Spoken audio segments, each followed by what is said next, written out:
예, 안녕하세요. 반갑습니다. 주식쟁이 원소장입니다. 지난주에는 제가 동영상을 못 올렸습니다. 캠핑을 좀 갔다 와서 못 올렸네요.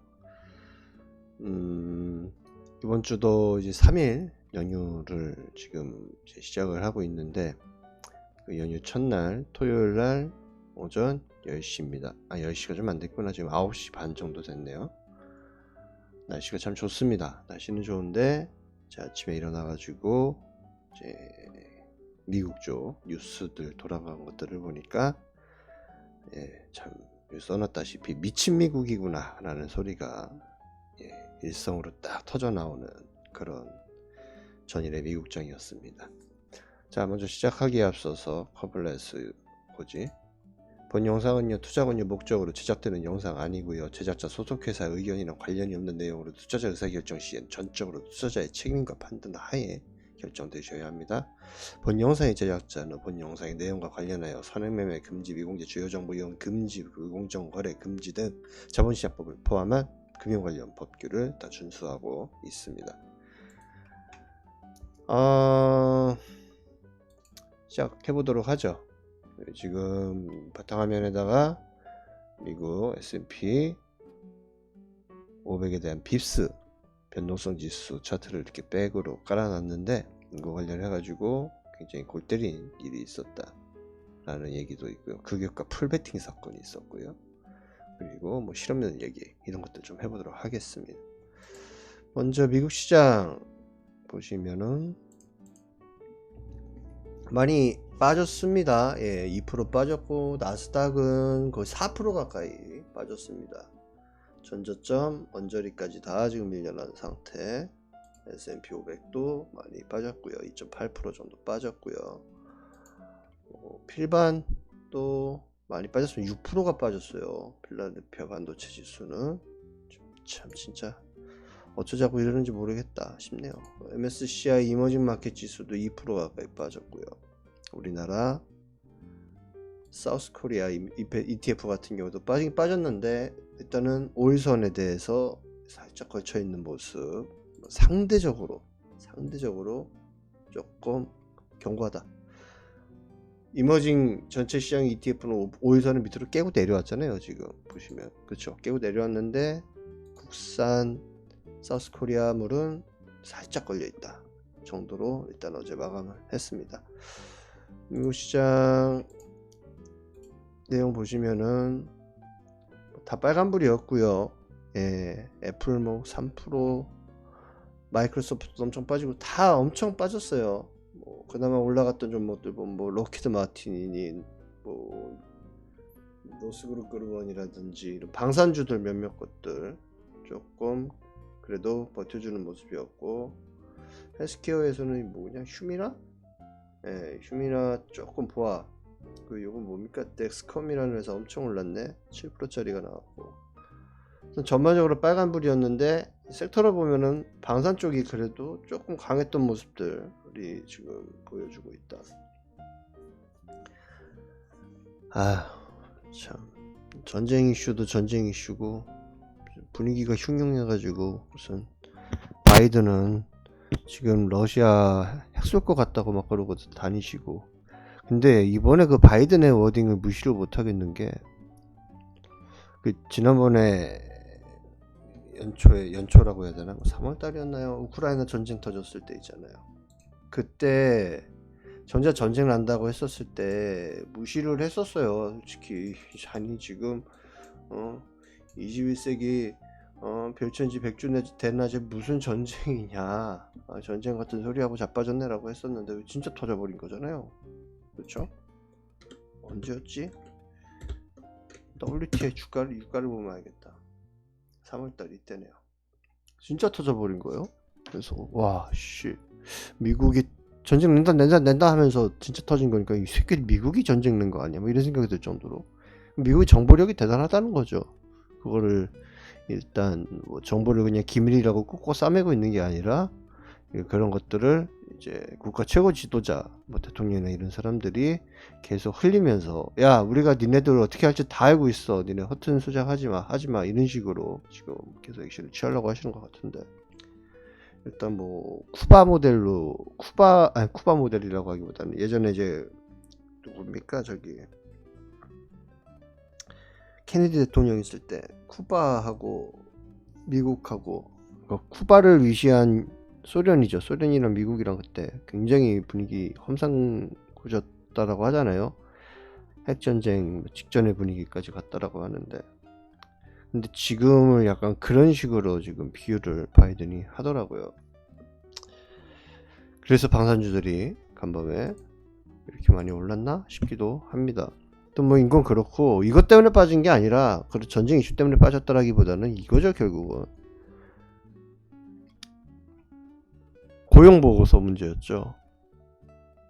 이렇게 월스트리트 저널에서 평가를 했더라고요. 이거는 네가 찾던 고용보고서가 아니다.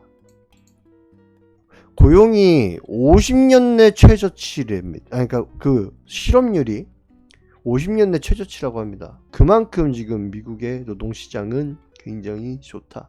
실업자가 없다. 50년 내 최저치 실업자를 기록하고 굉장히 사람들이 다 열심히 일을 하고 있다라는 그런 지금 상황, 미국이라고 합니다. 그런데 아시다시피, 다들 너무나 잘 아시다시피 미국의 고용이 좋고 이래버리면은 지금 미국 같은 경우에 물가가 너무 높아가지고 금리를 저렇게 올리면서 전 세계를 다 그냥 악의 구렁텅이와 지옥의 구렁텅이로 지금 미국 연준이 빠뜨려 먹고 있는데, 근데 저렇게 미국이 고용이 좋아버리면 사람들이 다 나가가지고 열심히 일을 하고 이러면 물가가 빠지겠어요? 돈 벌어가지고 소비할 거 아니에요, 그죠? 저축하지는 않을 것 같은데, 돈 벌어가지고 소비하면은 저축도 뭐 남는 돈 있으면 저축은 하겠지만 물가가 너무 높은데 저축할 돈이 어디 있어? 이게 물가라는 거는 사람들이 소비를 줄이고 안 쓰고 해야 이제 그러면서 좀 잡히는 거를 연준에서는 바라는 것 같은데, 지금 그 그림이 나오겠냐는 거죠. 이렇게 이게 좋으면은, 고용이 좋고 하면은 시간당 평균 임금이 32.6불이라고 해요. 32.6불이면은 얼마냐면요, 미국이 참 거시기 하겠다 싶은 게, 자 32.6달러를 지금 환율이 얼마죠? 1412원이에요 1412원 곱하면요, 시간당 얘네들은 평균적으로 46,000원을 벌어요. 그런데 평균 주당 노동 시간이 34.5시간이래요. 그러면 곱하기 34.5시간. 얘네들은 임금을 받을 때 주급으로 받으니까. 그러면은 일주일에 5일 일하고 5일 동안 34.5시간 일하고 7시간 조금 일을 안 하는 거죠. 하루에. 그리고 158만원을 받아가요. 그럼 이걸 곱하기 4를 해보자고요. 그럼 한 달이면 얼마예요? 630만원, 635만원입니다. 미국 노동자 평균이 635만원이다. 평균적으로, 그냥 아주 노멀하게 평균적으로 635만원을 벌어 제끼는 나라니, 저런 나라에서 물가가 잡힐 리가 있겠냐는 거예요. 이게 떨어져야 된다는 거를 시장에서는 얘기를 하고 있고, 이렇게들 생각을 했었죠. 미국이 지금 감원을 계속 하고 있고, 기업들이 뭐 이렇게 이런 뉴스도 계속 나오잖아요. 기업들의 감원 규모가 전월보다 급증했다, 뭐 사람들을 지금 계속 자르고 있다, 뭐 이런 식으로 감원을 발표를 하고 있다. 전년 동기 대비로 45% 증가를 했다, 뭐 이런 식으로 좀 사람을 계속 자른다는 식으로 얘기를 하는데, 올해 들어서 감원은 이 감원 보고서를 분석하기 시작한 이후 최저 수준, 고용계획이 2011년 이후 최저 수준이라고 하는데, 근데 도대체 왜 이렇게 얘네들 실업률이 낮은 거냐는 거죠. 사람을 이렇게 자른다라고 하는데, 부지런히 자르고 있다라고 하는데, 저렇게 높은 임금을 줘가면서 사람들을 고용을 하고 어디 도대체 그래서 어떻게 물가가 빠지겠냐. 요거 이런 자꾸 내용들이 나오다 보니까 저는 잘하면은 이번에 실업률이 좀 꺾일 수가 있겠구나. 즉 실업률이 올라갈 수가 있겠구나. 실업자들이 많이 나올 수가 있겠구나. 미국이 경기가 침체가 올 수도 있겠구나. 사람들이 일을 못하니까 돈이 없으니까. 근데 웬걸 고용이 너무 좋게 나온 거 아니에요. 사람을 이렇게 자른다는데 도대체 어디서 그렇게 그거 했는지 모르겠어요. 임금 상승의 주요 원인 민간 부분 고용이다라고 얘기해요. 유통과 물류창고 금융을 뺀 대부분 업종에서 고용이 발생했다라고 합니다. 뭐가 뭔지 모르겠어요. 그렇죠? 아무튼 결론적으로 미국 지금 고용도 막 50년 내 최고로 지금 사람들 일을 다 열심히 나가서 하고 있고 실업자가 3.5%랍니다. 없답니다. 실업자가. 그런 상황 속이니 지금 시장에서는 미국이 막 힘들어가지고 경기가 막 죽겠어가지고 미국에 막 실업자가 넘쳐나고 미국 국민들이 막 못 살겠다 꾀꼬리 다 들고 일어나자 막 이러면서 난리를 쳐가지고 돈 더 풀어내라 막 이러기를 지금 시장은 바라고 있는 건데 최소한 금리 인상이라도 멈춰라 라고 바라고 있는 건데 미국이 저렇게 지금 경제가 짱짱하니 뭐 어떡합니까. 다시 금리 인상에 대한 뽐뿌가 오는 거죠. 그러다 보니까 미국 3년물도 10년물도 다시 올라가고 있고요. 올라갔고요. 어제 2년물 같은 경우에도 다시 올라갔고요. 정고점 다시 트라이. 결국은 이번 11월 달에 11월 초에 이제 FOMC 회의가 있을 건데 거기에서는 75bp 인상은 거의 기정사실화가 되는 것 같다.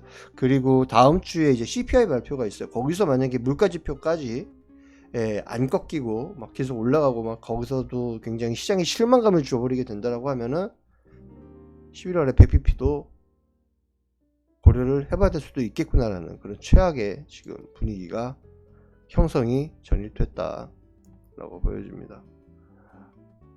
달러 인덱스 같은 경우에도 보시면 환율 같은 경우에도 계속 금리가 올라가니까 미국 돈의 가치가 올라갈 수밖에 없을 거 아니에요. 미국 돈의 금리가 올라가니 미국 돈 가지고 있으면 금리를 좀만큼 많이 차서 준다라고 하는 거니까. 달러 인덱스 어디 갔지? 잠깐만요. 왜 이렇게 나오지? 달러 인덱스 맨 밑으로 갔냐? 달러 인덱스도 최근에 우리나라 그 원달러 환율이 살짝 꺾이나 싶었잖아요. 1450원저리까지 갔다 꺾이나 싶었는데 이거의 동력이 결국은 이거였거든요. 달러 인덱스가 꺾이는 거였거든요. 달러 인덱스가 있는데 3일째 지금 다시 올라가고 있다. 원달러 환율 21선 깨고 내려오기를 간절하게 바랬었는데 이게 지금 여기서 지지를 빳빳하게 받고 있다는 부분들은 굉장히 기분이 좋지는 않죠. 원화 자산에 대한 가치에 대한 카운팅을 안 좋은 쪽으로 해줄 수밖에 없으니까 원화에 대한 가치가 떨어지는 거니까 원화 자산의 가치도 다 같이 떨어지는 거죠. 결국 그런 상황 속에서 자 달러 인덱스의 가장 큰 구성 요소라고 하는 어디 있냐 유로달러. 유로달러 같은 경우에도 잠깐만요 잘못 봤나? 달러 유로로 봐야지. 여기 다시 이제 페리티 달러 유로 페리티까지 갔다가 이게 지금 다시 유로와 약세로 돌리는 모습 계속 나오고 있습니다. 이번에는 뭐 유럽이 뭐 잘못해서 그것 때문에 유로화가 빠지면서 빠졌다라기보다는 그 순서가 미국의 실업률이 너무나 실업자가 없는 걸로 경제가 빵빵한 걸로 나와가지고 미국의 금리가 올라가면서 미국 돈의 가치가 올라가면서 그 반대편에 있는 환율들이 다 빠지면서 결국은 주가도 다 이렇게 빠져버리는 모습이 나왔다라고 이해를 해야 될 것 같아요. 근데 이 와중에 또 하나의 문제가 이거죠. 기름 가격은 또 겁나 올라. 예. 바이든이 자기네 나라 물가 잡겠다고 산유국에 가가지고 사우디 이런 데 가가지고 야 니네들 씨 기름 캐는 것 좀 덜 캐봐 막 이렇게 얘기했는데 그 살포시 빈살만 왕세자나 이런 분들이 그냥 무시를 해버렸죠. 바이든. 예, 꺼지라 바이든을 하고 무시를 해버렸는데 그 오펙 회의를 했어요. 최근에 아시다시피 오펙 플러스 회의를 했고 거기에서 그 석유 캐는 양을 줄이겠다. 200만 배럴 정도 줄여가지고 유가를 방어하겠다. 지금 달러 가치가 너무 올라가고 그러다 보니까 자기네들도 힘드니 유가를 좀 올려야겠다 라고 하면서 이제 산유국들이 올리고 있고 이제 좀 있으면 겨울인데 겨울 앞두고 전격적인 감산 결정은 인플레이션을 잡아야 되는 입장에서는 굉장히 큰 부담이 될 수밖에 없겠죠. 당연한 거고. 와, 이런 상황 속에서 겨울철 앞두고 자꾸 이런 식으로 나오면은 11월, 12월, 내년 1월 CPI 같은 경우에 만약에 10월달에 CPI 살짝 꺾인다라고 하더라도 이 CPI 는 거 안 빠지는 거 아닌가 모르겠어요. 다시 올라가는 거 아닌가 모르겠어요. 실업률도 안 잡히고 실업률도 저렇게 낮고 사람들 연말 되면 또 돈 부지런히 또 쓸어 다닐 거고 참 첩첩산중입니다. 뭐 하나 좀 쉽게 나오는 게 없어요. 그리고 또 이런 이슈가 하나 있었는데 블룸버그 기사인데 이거 좀 번역기 돌렸어요. 영어 잘 못하니까 번역기를 돌려볼게요. 빕스가 150으로 급증을 했다는 공포 게이지에 대한 오늘의 가장 큰 옵션 베팅이 있었다라고 얘기를 합니다. 예, 빕스 스파이크 베팅하는 95만 달러, 100만 달러 가까이가 베팅이 들어갔다라고 얘기를 이렇게 하죠. 이게 얼마나 웃긴 거냐면은 95만 달러를 이걸 보여드려야 되겠다. 빕스 지수 변동성 지수, 그러니까 그 S&P의 변동성이 특히 이제 하방으로 막 빠지는 것처럼 변동성이 나오거나 할 때, 그럴 때 이게 한 번씩 펑펑 튀잖아요. 빕스 지수가. 이때 2008년도 금융위기고 이때가 코로나 쇼크 났었을 텐데, 이거를 내년 3월 달에 만기 3월 달, 내년 3월 달 만기로 해가지고 이게 150 오버를 하는 거에다가 미국의 어떤 돈 많은 미친놈이 95만 달러 지른 거예요. 야, 나는 여기까지 갈 거라고 생각을 해, 빕스 지수가. 즉 시장이 뭐 진짜 대폭락, 2008년도 금융위기, 뭐 코로나 쇼크 이딴 거는 비교도 안 될 정도의 대폭락이 올 거라고 생각을 해라고 어떤 미친놈이 95만 달러를 걷다가 베팅을 건 거예요. 내년 3월까지 올 거라고 생각을 하고. 근데 여기까지 튀기려면 최근에 이제 리스크, 시장에서 시스템적인 리스크로 작용을 할 수가 있을 것 같다라고 얘기를 하는 게 뭐 크레딧 스위스 그런 뭐라고 그래요, 그 영국 채권에다가 투자 잘못했다가 돈 날리게 생겼네, 뭐 이런 이슈들. 그 유럽 쪽에 기금 쪽들, 연기금이나 기금 쪽들이 이제 채권 가지고 있던 것들이 평가손이 날 텐데, 당연하죠. 채권 들고 있는 입장에서 평가손이 나죠. 지금 금리가 계속 올라가고 있으니까. 근데 이제 그런 것들에 대해서 그냥 채권을 알채권으로 보유하고 있는 게 아니라 미친놈들이 그거를 파생을 튀겨가지고 가지고 있다. 레버리지를 잔뜩 일으켜가지고. 근데 그게 이제 마진콜이 들어오면서 작살나게 생겼다라는 이슈들이 계속 나오고 했었잖아요.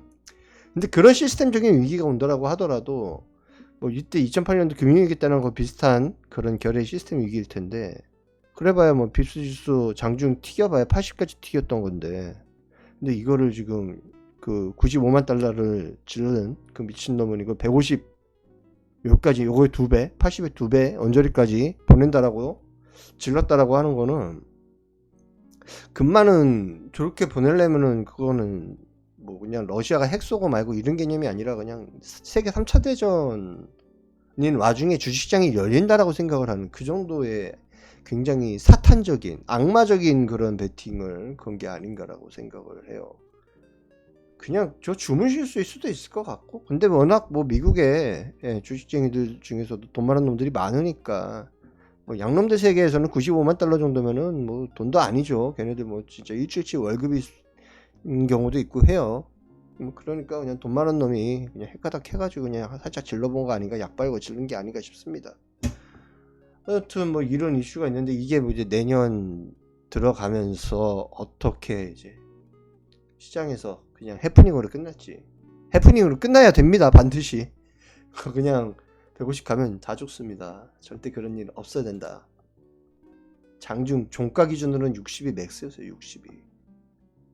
종가 기준. 아까 전에 장중 기준으로는 80까지 갔는데 종가 기준은 그랬단 말이에요. 그만큼 이제 말도 안 되는 150이라는 가격은 말도 안 되는 가격이다. 근데 거기까지 베팅을 건 놈도 있더라. 지금같이 흉흉한 시기에. 그러니 아무튼 우리는 이를 악물자라고 말씀을 드릴 수밖에 없을 것 같습니다. 뭐 지금 어닝 시즌 들어왔고 일단은 코스피 실적에 가장 큰 볼륨을 차지하는 삼성전자는 어느 쇼크가 나왔고요. 보시다시피 그런 상황. 환율이 원화가 굉장히 3분기에 약세였음에도 불구하고 원화 약세 구간에서 그렇죠? 3분기가 해봐야 7, 8, 9월달 7, 8, 9월달인데 8, 9월달, 7월달에 그렇다 지금 8, 9월달에는 굉장히 지금 원화가 약세였잖아요. 근데 그런 구간에서 어느 쇼크가 났다라고 하는 거는 만약에 환율 부분에 환차익 부분들을 감안을 안 한다고 했을 때 삼성전자가 와, 진짜 힘들었겠구나 라는 거를 우리가 생각을 할 수가 있겠죠. 그쵸. 뭐 반도체 안 팔리고 휴대폰 안 팔리고 그리고 그때 우리 코로나 터졌을 때 돈 막 나라에서 막 잔뜩 풀어줬을 때 그때 뭐 텔레비 바꾸고 냉장고 바꾸고 세탁기 바꾸고 했지 뭐 100세까지는 바꾸지도 않았잖아요. 그러니까 지금 LG전자 같은 종목들이 주가가 이 모양 이 꼴이 되는 거 아니겠습니까? 그렇죠. 뭐 이 모양 이 꼴 아닌 게 어디 있겠냐마는 안 좋다. 아무튼 이를 좀 악물고 다음 주를 맞이를 해야 될 것 같다. 저는 그냥 바이라 없기로는 지수가 이거 2190 정도 이 정도 선 2190 정도 선에서는 그냥 박스를 줬으면 좋겠다 라고 생각을 해요. 이 안에서 그냥 놀자 제발 부탁이니까. 2190에서 2200 이 안에서만 박스를 주고 그냥 바닥을 다져준다라고만 해도 나쁘지 않을 것 같아요. 왜 이 생각을 하냐면 최근에 환율 움직임 보면 환율 같은 경우에 등락률이 1등락률이 그래도 이 정도면 빡시게 나오는 편인 건데 근데 환율이 이렇게 움직이는 거에 비해서 지수가 그리고 수급이 막 그렇게 막 연동돼 가지고 막 안달복달 하질 않는 것 같더라고요. 어제 같은 경우에도 수급 보시면은 외국인들 뭐 어찌됐건 샀잖아. 워낙 약세였는데 어찌됐건 샀잖아. 어찌됐건 그렇죠? 선물도 샀잖아. 어찌됐건 아무튼 이 안에서 그냥 박스만 치고 간다라고 하면은 그래도 우리가 숨통은 좀 트이지 않을까. 막 극도의 공포 속에서 살 필요는 없지 않을까. 2190이 굉장히 중요할 것 같아요. 그 밑으로 이제 2200 왜 2200을 잡지 2190을 잡냐라고 하실 수 있는데 2190 잡는 이유는 딴 거 아니고요. 이날 돌려 올릴 때 이날 극심한 공포 이후에 돌려 올릴 때 시작점의 갭 초입 부분이라서 그래요. 그래서 이 가격대가 그래도 의미가 있는 가격대로 보여지고 이 안에서만 놀아준다라고 해도 그래도 21선 그럼 끌고 내려올 것이고 나쁘지는 않을 것 같아요. 그래도 버틸 수 있을 것 같은데 이게 이제 깨고 내려오면 2190이 깨고 내려와 버리면은 또 이제 2100을 깨내 만에 이때 말일들이 많아지겠죠. 힘들어지겠죠. 아무튼 스트레스는 내일 받고 아니 우리 연휴 다 지나고 화요일날 받도록 하고요. 다들 힘내시고 지금 날씨 굉장히 좋은데 우리 등산도 가보시고 나들이들 가시고 다 평안한 휴일 보내시기 바랍니다. 마치도록 할게요. 감사합니다.